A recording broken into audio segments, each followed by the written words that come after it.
पैसा इकट्ठा करना हमारे जीवन का सुकून नहीं है, या हमारे जीवन को, हमारे मन को सुकून देने के लिए सबसे बड़ा माध्यम नहीं है।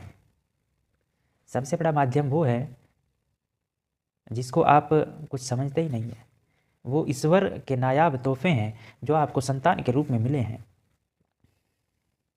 वो अनमोल है, उनका कोई मोल नहीं है, लेकिन आप उनको कुछ समझते ही नहीं है कि हाँ, ईश्वर ने हमें कोई तोहफा दिया है, कोई उपहार दिया है। आप तो पैसे को, इन कागज़ के टुकड़ों को, जितने जिस पर अधिक होंगे वो उतना अधिक प्रभावशाली, वो उतना अधिक खुश। ये परिभाषा बदलनी पड़ेगी, ये परिभाषा ठीक नहीं है।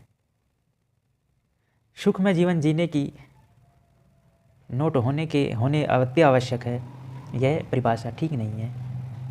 आप उस पोस्ट को अगर पढ़ेंगे तो आप खुद कहोगे कि हाँ, पैसा होना ये पूरी तरह से सुख में जीवन व्यतीत करना नहीं है।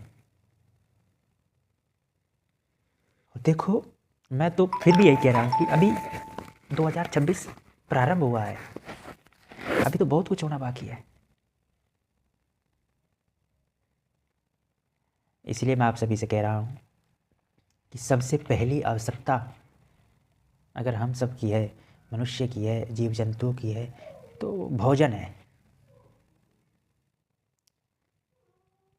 पानी है, जिससे हमारा शरीर चलता है। हमारे बैंक में 1 करोड़ रुपया है, या हमारी रैंक में, हमारे ऑफिस में, हमारी अलमीरा में नोटों की गड्डियाँ हैं, और हमारे घर में खाने को राशन नहीं है।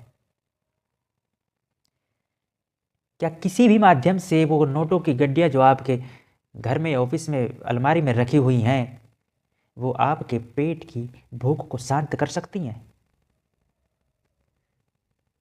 नहीं कर सकती, किसी भी माध्यम से वो नहीं कर सकती। आप उनको खा नहीं सकते, उनको आप 1 घंटा तो क्या, आप 10 घंटे लगातार देख लो तो भी वो आपकी भूख नहीं मिटा सकती। भोजन तो आपको चाहिएगा ना। तो सबसे पहले हमें भोजन की बचत करनी है, और भोजन की बचत हमें करने के बहुत सारे तरीके हैं। शादी हो गया, ब्याह हो गया, अन्य कोई कार्यक्रम हो गए जो घर में होते रहते हैं, तो उनमें नियमित रूप से ही भोजन बनाए। जितने में काम चल सकता हो, कम से कम भोजन बनाए। भोजन की मात्रा, व्यंजनों की मात्रा कम से कम रखें।